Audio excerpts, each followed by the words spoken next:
अस्सलाम वालेकुम एवरीवन, जय प्रतीक साथ वकार रियल उस्ताद की एक और एपिसोड के साथ Dadocha dam final red notice. इस वीडियो में आगे जाने से पहले आप काइंडली हमारे चैनल को सब्सक्राइब कर लें। वीडियो अच्छी लगी तो उसको लाइक और शेयर भी कर सकते हैं। ददोचा डैम के हवाले से हम काफ़ी टाइम से आप लोग को अपडेट करते हैं, क्योंकि इधर एक काफ़ी बड़े रेजिडेंशियल प्रोजेक्ट्स हैं DHA 6 और 7। जब हम उधर जाते हैं तो साथ में ददोचा डैम को भी देखते रहते हैं। बहुत सारे लोगों की ददोचा डैम के हवाले से ये एक सोच है कि जी ये एक डिले प्रोजेक्ट है और कभी कंप्लीट नहीं होने वाला है। बट हम टाइम एंड अगेन आप लोग को ये अपडेट करते रहते थे कि ददोचा डैम के अंदर कामकाज हो रहा है। ये एक वाटर सिक्योरिंग डैम है जो कि रावलपिंडी इस्लामाबाद का सबसे बड़ा डैम होगा और पानी की जो किल्लत है इन दो शहरों के अंदर उसको पूरी करने के अंदर ये भरपूर तरीके से सपोर्ट करेगा। इसके हवाले से एक काफ़ी मेगा न्यूज़ आई है, एक रेड नोटिस आया है। उस नोटिस की डिटेल्स हमारे साथ साथ भाई मौजूद हैं कि साथ भाई नोटिस के हवाले से प्लीज़ बताएं। रावलपिंडी डिस्ट्रिक्ट एडमिनिस्ट्रेशन ने फाइनल रेड नोटिस जारी कर दिए हैं उन 270 फैमिलीज को जो इस 7250 कनाल के एरिया में ददोचा डैम के एरिया के अंदर रहते हैं। और एडमिनिस्ट्रेशन ने उनको कहा यह है कि आप अपने डिमोलिश कर दें अपने घर, अपने शेड्स, अपने कैटल पेन्स और विकेट कर दें इस इलाके को 31 दिसंबर 2025 से पहले। लेकिन अगर आपने विकेट ना किया तो 1 जनवरी 2026 को अथॉरिटीज आपके घरों को, इन शेड्स को बुलडोज कर देंगी, यानी वो सब जो पीछे रह जाएगा उसको बुलडोज कर देंगे।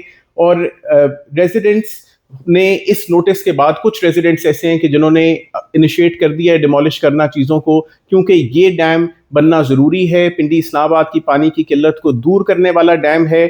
फर्दर इसके बारे में अगर मैं आपको बताता चलूँ तो यहाँ पे 270 अफेक्टेड फैमिलीज हैं। वो फैमिलीज ये कहती हैं कि भाई हमें क्योंकि सही कंपनसेशन इस ज़मीन की नहीं अभी तक मिली, ये ज़मीन महंगी है, इसके एक साइड के ऊपर इंडस्ट्रियल एरिया है, एक साइड के ऊपर कलर सईदा है, एक साइड के ऊपर DHA 7 बन रहा है, एक साइड पे DHA फेज 6 है और एक महंगा तरीन प्रोजेक्ट DHA मरीना के नाम से इस एरिया के अंदर आ रहा है। लेकिन हमें मिल रहे हैं 2,39,000 रुपए फी कनाल, जो कि बहुत ज़्यादा कम है। अगर मैं अफेक्टेड विलेजेस की बात करूं तो पूरी तरीके से ख़त्म होने वाले 3 इसके अंदर गांव हैं। एक खानपुर के नाम से गांव है, एक भरवाला के नाम से गांव है, एक मोरा फैजुल्ला है। ये पूरी तरीके से ख़त्म हो जाएंगे। लेकिन कुछ ऐसे भी गांव हैं कि जिनके कुछ जंगलात के एरियाज़ या फिर कोई एडजॉइनिंग लैंड्स उसके जद के अंदर आ गई हैं। इनके नाम है ददोचा, रजी सोहल और 4 और ऐसी जगहें हैं कि जिनके एडजेसेंट ज़मीनें और कुछ जंगलात की ज़मीनें इसके जद के अंदर आ गई हैं।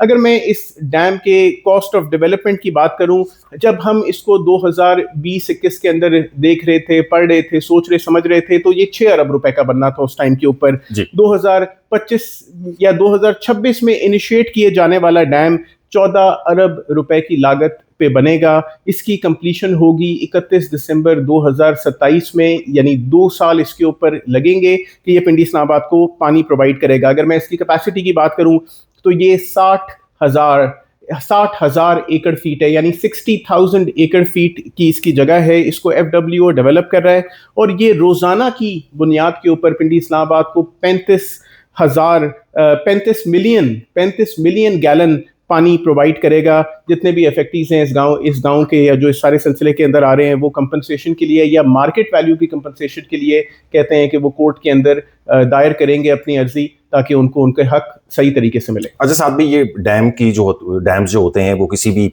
एरिया के अंदर लोकेट होते हैं तो स्ट्रेटेजिकली बड़ी उनकी इंपॉर्टेंस होती है।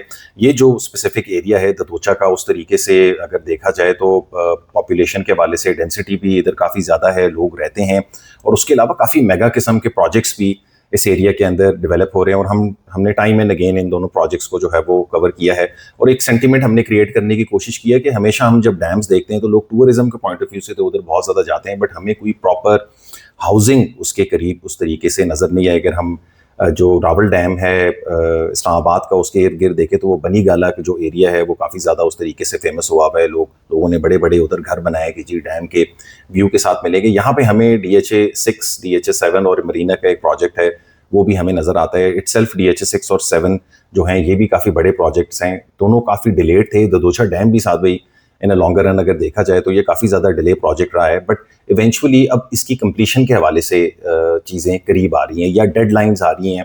एटलीस्ट ये पता चल रहा है कि 2 साल के अंदर ये कंप्लीट हो जाएगा। तो इसका जो इम्पैक्ट होगा, एक लाइफ साइज डैम, हमने कल एक विजिट भी किया था लेक शोर सिटी को, खानपुर डैम के करीब, और उधर उस प्रोजेक्ट के ऊपर खड़े होकर सामने अपने एक ज़बरदस्त किस्म का डैम देखे वो नज़ारे ही कुछ और थे। तो इवेंचुअली इस डैम की कंप्लीशन से रावलपिंडी को तो बहुत ज़्यादा फ़ायदा है, पानी की जो शॉर्टेज है वो सारी की सारी कम हो जाएगी। बट इवेंचुअली ये जो 2 प्रोजेक्ट्स हैं इसके करीब DHS-6 और DHS-7 जो कि एक लंबे अरसे से डिले हैं, अभी उनकी कंप्लीशन का काम काज हम कवर करते रहते हैं, आप लोग को अपडेट करते रहते हैं। तो इस डैम का इम्पैक्ट इन दोनों प्रोजेक्ट के ऊपर क्या होगा, साथ भी ये ज़रा बताएं प्लीज। देखिए, डैम का इम्पैक्ट अगर मैं मनीगाला या चक शदाब के रेट्स की बात करूं तो बड़े हाई प्रोफाइल रेट्स हैं वहाँ के, इस्लामाबाद के करीब फॉल करता है। या फिर मैं कोहाट जाऊं, टांडा डैम की तरफ चला जाऊं तो उसने उस एरिया के अंदर 4 चांद लगा दिए हैं और डेफिनेटली उसके करीब तरीन जो वाटर की सप्लाई है या वो सारे मामला हैं उससे बहुत अच्छी फसल होती है। मैं टेक्सला चला जाता हूँ, खानपुर डैम को जाके देख लेता हूँ। अगर मैं खानपुर डैम को देखूँ तो उसके गिरदोनवा भी आपको बेहतरीन किस्म के माल्टे के या जैतून के क्रॉप्स वहाँ पे मिलेंगे कि आप उसको क्या नाम है काश्त कर सकें उसकी मामले की। और उसके अलावा जो भी डैम खास तौर पे जो वाटर के जो वाटर रिजर्वॉयर्स होते हैं, इलेक्ट्रिसिटी प्रोड्यूसिंग डैम्स नहीं होते, तो मतलब इसके गिरदोनवा के अंदर वाटर टेबल भी बहुत ज्यादा हाई हो जाता है। फिर टूरिज्म भी उधर आती है, लोग आ रहे हैं तो इसका मतलब है कि कस्टमर आ रहा है, कस्टमर आ रहा है तो इसका मतलब है कोई ना कोई वो बाइंग सेलिंग करेगा। आप उसके गिरदोनवा में कोई ईटरी ब्रांड रखेंगे तो वो चलेगा, उसके गिरदोनवा में कोई होटल रखेंगे या रेस्ट हाउस रखेंगे तो वो चलेगा, मबाली आइलैंड जैसे कोई हिसाब किताब बना लेंगे तो वो चलेगा, स्कूबा डाइविंग, पैराग्लाइडिंग, वो वाले सारे सिलसिले उधर शुरू हो जाएंगे। और अगर उसके गिरदोनवा के अंदर अपनी प्रॉपर्टी रखेंगे, यानी कॉन्स्टिट्यूशन एवेन्यू 1 की सबसे ज्यादा खास बात ये भी है कि वो रावल डैम को व्यू करता है और मरगला हिल्स को व्यू करता है, तो वो उस चीज से बहुत ज्यादा एक एक्सपेंसिव प्रॉपर्टी है। तो प्रॉपर्टी एक्सपेंसिव हो जाएगी इन 2 सालों के अंदर। अगर आपके पास इंडस्ट्रियल एरिया के अंदर होल्डिंग है, होल्ड करें भाई, आपका पैसा इंडस्ट्रियल एरिया में वैसे ही महंगा है, आपका पैसा डबल हो जाएगा। DHA-6 के अंदर आप अपने लिए कुछ होल्ड करते हैं, कोई कमर्शियल कोई रेजिडेंशियल, भाई पैसा डबल हो जाएगा। DHA वैली के अंदर डबल से भी ज्यादा इंक्रीज होगा क्योंकि वो अभी इतना बेर मिनिमम है, तो डबल से ज्यादा उसके अंदर आप अपनी ग्रोथ हासिल करेंगे। तो गिरदोनवा के अंदर प्रॉपर्टीज इतने बड़े डैम से एक बेहतरीन किस्म का इंपैक्ट हासिल करेंगी। और कुछ ऐड ऑन करना चाहते हैं साथ? Like share and subscribe. Contact detail जो है वीडियो डिस्क्रिप्शन के अंदर मेंशन है, फेसबुक पेज और इंस्टाग्राम पेज भी, उसको भी आप लाइक कर सकते हैं। अपना ख्याल रखें। अस्सलाम वालेकुम।